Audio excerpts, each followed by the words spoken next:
dalam Islam kita diperintahkan untuk berusaha semaksimal mungkin menghindari hutang. Menghindari hutang. Tapi kalau memang emergensi, kita memang memerlukan, boleh berhutang. Dan akad hutang ini bagi yang berhutang hukumnya boleh, bagi yang memberikan hutangan, pinjaman, hukumnya sunnah, sama seperti dia bersedekah. Walaupun nanti uangnya akan apa? Kembali. Seseorang minjem uang. Nah, akadnya minjam, ya kan? Ya biar gampang lah, biar gampang. Saya pinjam uang sama Pak Dewi. Pinjam uang 10 juta. Akadnya minjam dan saya akan mengembalikan. Kan begitu kesepakatannya. Dalam waktu tertentu, katakanlah dalam waktu 3 bulan. Saya pinjam 10 juta, akadnya dikembalikan dalam waktu 3 bulan. Seperti itu. Nah, ketika saya minjam, boleh secara hukum agama. Transaksi pinjam meminjam itu boleh. Tapi bagi Mbak Dewi yang meminjamkan uangnya ke saya 10 juta, maka 10 juta itu dihitung sebagai apa? Sedekah. Walaupun nanti uangnya apa? Kembali. Dia akadnya apa? Akadnya meminjamkan, ya kan? Akadnya meminjamkan dan uang itu akan kembali. Tapi menurut bagi Allah meminjamkan itu dihitung sebagai apa? Sedekah. Dahsyatnya lagi apa? Ketika 3 bulan akadnya, katakanlah jatuh temponya tanggal 1 Februari, katakanlah begitu. Nanti ketika tanggal 1 Februari saya nggak bisa bayar, nauzubillah min dzalik. Nggak bisa bayar tuh 10 juta, atau mungkin baru bayar berapa? 5 juta. Kemudian saya minta tangguh. Minta apa? Minta tangguh waktu. Minta tangguh waktu. Mbak Dewi, saya hanya ada uang 5 juta, sedangkan saya pinjam 10 juta. 5 jutanya saya kembalikan 1 bulan lagi ya. Maka yang sisanya yang 5 juta yang ditangguhkan ini sampai nanti 1 bulan ke depan terhitung apa? Sedekah setiap hari. Ada hadisnya. Ketika seorang memberikan waktu tempo tambahan atas batas waktu yang disepakati, tapi nggak bisa bayar, memberikan tambahan waktu tempo, maka sampai batas waktu tempo berikutnya setiap hari dia dianggap sedekah begitu. Nanti nggak bisa bayar lagi, dihitung lagi sedekah lagi. Terus begitu. Tapi kalau kita tahu dia orang yang tidak mampu membayar dan kemudian kita ikhlaskan, jadi sedekah lagi itu. Prinsip pinjam meminjam apa? Namanya ta'awun. Ta'awun, tolong menolong. Tolong menolong itu berarti apa? Ya saling membantu, meringankan saudaranya. Membantu itu menjadi kebaikan buat yang meminjamkan, yang menolong, jadi pahala. Karena ini dalam berupa materi yang dipinjamkan, maka apa? Memberikan pinjamannya sedekah sampai batas waktu yang ditentukan. Tidak sedikit gara-gara pinjam meminjam, persaudaraan jadi pecah, pertemanan jadi putus, persaudaraan jadi hilang dan segala macamnya. Kan seperti itu. Karena apa? Bisa jadi salah satu di antaranya berkhianat.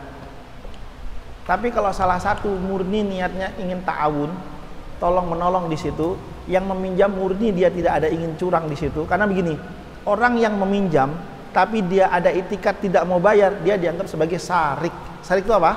Pencuri. Dia dihukumkan sebagai apa? Pencuri. Orang minjem tapi dia tidak ada itikat untuk mau bayar. Ditelepon ditelepon kagak diangkat gitu kan. Padahal apa? Ketika di WA misalnya, aduh maaf saya nggak tahu nih gitu kan. Padahal sudah checklist 2 di situ atau sudah checklistnya biru gitu kan. Nah, berarti dia apa? Tidak ada itikat baik di situ. Nah, yang seperti ini maka apa? Serahkan pada Allah. Kalau sampean mau membayar, monggo silakan, terserah sampean, alhamdulillah. Tapi kalau sampean ada tidak ada itikat baik, terserahlah. Saya serahkan sama Allah Subhanahu wa taala, bukan membebaskan itu. Kalau sampean tidak ada itikat baik, saya serahkan sama Allah. Allah Maha Adil. Udah, saya nggak mengurus lagi. Udah selesai. Kalau sebelum sampai situ dianya udah hilang, menghilangkan diri. Ya sudah, ikhlas. Jadi sedekah buat kita. Prinsip pinjam meminjam dalam Islam itu adalah apa? Prinsipnya ta'awun. Tolong menolong. Kalau prinsipnya tolong menolong, maka apa? Jangan sampai dia dari pinjaman yang diberikan dia mengambil manfaat. Tidak boleh mengambil manfaat dari akad apa? Pinjam meminjam, karena di situ ada ta'awun. Allah sudah berikan bagi dia porsi pahala sebagai bentuk kebaikannya, walaupun tidak dalam bentuk materi. Ya kan begitu? Karena kalau mengharapkan kebaikan dalam bentuk materi dari pinjaman yang diberikan, nanti jatuhnya apa? Riba. Allah adil, dia tidak dapat materi dari pinjaman yang dia berikan, tapi Allah memberikan apa? Nilai sedekah. Coba nilai sedekah apa? 700 kali lipat. Kalau dia riba, dia mengharapkan materi dari situ setahun 12%. Katakanlah begitu kan? Atau katakanlah 20%. Cuman 20%. Tapi coba, kalau saya mengharapkan materi cuman 20%. Tapi kalau kita niatkan murni sebagai bentuk tolong menolong, Allah sudah menyiapkan balasan berapa? 7.000%. 7.000%, kenapa? 700 kali lipat. Sehingga luar biasa. Bukan 7.000% loh. Berapa? Kalau 7 kali lipat saja sudah 700%. Kalau 70 kali lipat 7.000, berarti 700.000, 7 juta, kurang lebih lah begitu. Intinya bahwa kalau akadnya ta'awun, yang kita harapkan apa? Balasan dari Allah, bukan balasan dari orang yang meminjam. Justru ketika seseorang mengharapkan balasan dari orang yang meminjam, jatuhnya apa? Riba. Hadis Rasulullah menjelaskan begini, kullu qardin jarra naf'an fahuwa riba. Kullu qardin, setiap akad pinjam meminjam, jarra naf'an, di situ mengalir ada manfaat yang diambil, fahuwa riba, maka jatuh apa? Riba. Manfaat apapun yang diambil. Misalnya begini, saya pinjam dengan Mbak Indah misalnya, saya pinjam uang dengan Mbak Indah 10 juta. Oke, Ustadz, karena Ustadz pinjam uang ke saya 10 juta, maka biasanya kalau riba yang biasa itu apa? Ustadz balikinnya 8 juta ya. Materi kan? Berarti saya harus menambah berapa? 1 juta di situ. Jelas riba di situ. Atau misalnya yang lainnya, manfaat yang lainnya misalnya, Ustadz, karena Ustadz, saya pinjemin Ustadz uang 10 juta, tapi dengan syarat Ustadz harus jadi driver saya selama sebulan tanpa gaji, misal begitu. Itu juga mengambil manfaat, nggak boleh juga. Sehingga bentuk riba itu apa? Macam-macam. Sampai-sampai Imam Ahmad bin Hambal ketika dia meminjamkan sesuatu kepada muridnya, kepada seseorang, satu ketika dia pulang dari perjalanan, kemudian dia merasakan panas. Akhirnya apa? Dia berteduh di sebuah rumah. Karena saking panasnya, ketika dia sedang asik berteduh di teras rumah seseorang, kemudian dia berpikir, ini rumah siapa ya gitu kan? Baru teringat, ini kan rumah si A yang saya pinjemin uang. Akhirnya apa? Dia langsung pergi dari tempat itu. Kenapa? Jangan sampai berteduhnya di rumah tersebut dianggap apa? Manfaat yang diambil dari apa? Pinjamannya itu kepada pemilik rumah tadi itu. Tapi dia berhati-hati jangan sampai ini adalah bagian manfaat yang diambil dari orang yang berhutang. Begitulah kehati-hatian salafus soleh dulu. Nah, sehingga kadang kita ini setengah hati, niatnya minjemin tapi berharap lebih. Kalau memang niatnya mau bisnis, bikin akad bisnis. Tapi kalau niatnya mau membantu, menolong, akad kan tolong menolong di situ. Contohnya begini, saya pinjam uang dengan Mbak Indah 10 juta. Tapi Mbak Indah pingin uang 10 juta ini bagaimana bernilai ekonomi, produktif gitu kan. Ya sudah, bisa. Ditanya, uang 10 juta buat apa Ustaz? Uang 10 juta mau saya pakai beli apa? Beli motor misalnya kata gitu. Harganya berapa? 10 juta. Gini Ustaz ya, biar sama-sama enak. Karena ini kan uang bisnis saya Ustaz. Gini aja, kita akadnya jual beli saja. Ustaz, silakan beli motor dengan angka 10 juta itu, silakan dipilih kalau udah cocok. Kemudian apa? motor itu saya jual kepada Ustadz dengan harga 12 juta. Nanti Ustadz silakan cicil selama 1 tahun. Seperti itu. Atau silakan Ustadz cicil selama 5 bulan. Harga 12 juta, cicil 5 bulan. Kalau sepakat, boleh. Di satu sisi apa? Saya mendapatkan manfaat, Mbak Indah juga mendapatkan manfaat, dan itu halal. Kenapa? Akadnya bukan pinjam meminjam. Akadnya jual beli. Akadnya apa ini? Kalau niat kita ingin akad supaya dapat untung, buat akad jual beli. Tapi kita kan kadang gengsi, tapi ngarepin, kan gitu. Dia berharap supaya apa? Nanti pas ngembalikan dikasih 12 juta. Tambahan itu justru riba. Apalagi kalau disepakati di situ. Selama ini orang masih berpolemik tentang bank syariah dengan bank konvensional. Kenapa? Secara zahir dianggapnya apa? Sama-sama ngambil untung. Padahal memang sama-sama ngambil untung, tapi akad yang dibangun berbeda. Di bank konvensional akadnya apa? Pinjem duit, bayar sekian bunganya, diselesaikan sekian tahun. Seperti itu. Mau dipakai apa kayak terserah. Tapi kalau di bank syariah, pinjem duit buat apa? Mau buat beli rumah. Oke, rumahnya berapa harganya? Sekian. Punya uang berapa? Sekian. Oke. Saya beli ini rumah ini, Anda bayar, ngasih DP ke saya, selebih sisanya apa? Dicicil. Saya jual, harga rumah asalnya 500, saya jual misalnya 600. Selesai. Jelas akadnya di situ apa? Jual beli. Sehingga apa?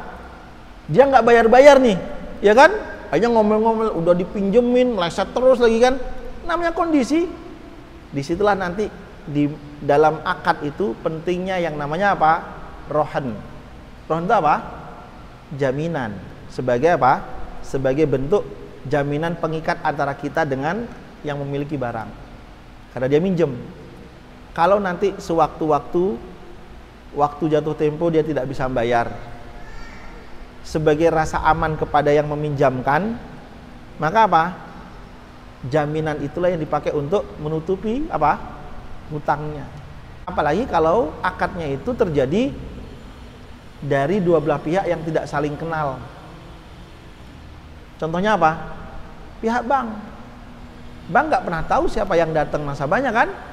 Sehingga apa? Bank berani meminjamkan uang ke kita, membangun akad dengan kita dengan apa? Ada jaminan. Dan dalam Islam dibolehkan warihanun maqbudah, ketika kita minjem warihanun maqbudah, maka ambil jaminan sebagai pegangan, sebagai jaminan buat kita. Ada dalam Al-Qur'an yang seperti itu. Allah yang langsung mengaturnya sebagai jaminan. Kalau yang minjem kabur, akhirnya yang punya harta dirugikan. Supaya tidak dirugikan, dia sudah mengambil manfaat dari apa? Meminjam, memakai uang yang kita punya, jaminannya barang. Pinjam meminjam, prinsipnya dalam Islam adalah apa? Ta'awun, tolong menolong. Kalau prinsipnya tolong menolong, maka apa? Tidak boleh mengambil lebih atau manfaat dari pinjam meminjam, apapun bentuknya. Apapun bentuknya, ya. Nah, kalau kita ingin mengambil manfaat dari apa yang kita keluarkan dari harta yang kita miliki, rubah akadnya, bukan pinjam meminjam. Sekalian jual beli, atau mungkin bagi hasil, atau sewa menyewa, atau apapun itu. Kalau mengambil manfaat dari pinjaman, maka dalam Islam namanya apa? Riba. Ketika seseorang minjem, ya kan? Minjem 10 juta. Kemudian pas waktunya bayar, seharusnya berapa saya bayar? 10 juta kalau akadnya pinjem. Tapi saya, inisiatif saya, dan tidak ada kesepakatan di awal, saya kemudian mengembalikan 10 juta. Kemudian saya bawain susu kedelai 20 botol, tahu 5 bungkus. Tapi ini nggak ada kesepakatan. Ini sebagai rasa terima kasih saya, itu dibolehkan. Ini sebagai hadiah dari yang meminjam, sebagai rasa terima kasihnya. Tapi yang minjemin jangan ngarep. Tapi memberi dengan rasa terima kasih disepakati di awal, nggak boleh, jadi riba. Sehingga apa? Ketika membuat akad di depan sudah mengharapkan lebih, atau menjanjikan lebih, jatuh riba. Bahwa hutang piutang itu dibolehkan dalam Islam dan itu hukumnya sunnah bagi yang meminjamkan. Dia dihitung sebagai sodakoh. Kalaupun memberikan tambahan tempo waktu, maka di setiap hari tambahan tempo waktu itu dia dihitung sodakoh lagi, sodakoh lagi, sodakoh lagi. Namun dengan syarat, karena ini konteksnya adalah ta'awun, tolong menolong, jangan mengambil manfaat apapun dari orang yang meminjam. Berharaplah manfaat dari Allah Subhanahu wa ta'ala. Kalau mengambil manfaat dari orang yang meminjam, maka jatuhnya riba.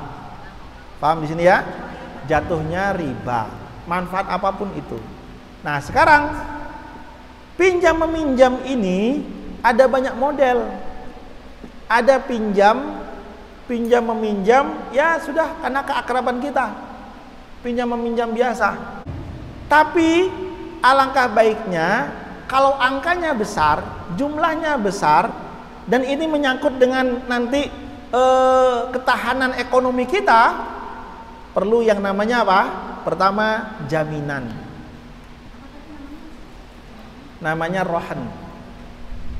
Rohan itu jaminan. Jaminan itu sebagai apa? Sebagai nanti kalau diperlukan aja itu yang kita gadaikan untuk mengganti pinjaman tersebut. Sehingga pegadaian itu kalau dalam istilah fikih namanya apa? Rohan. Rohan itu gadai. Sehingga kalau dia tidak sanggup bayar, jaminan inilah yang akan digadaikan. Dengan cara apa?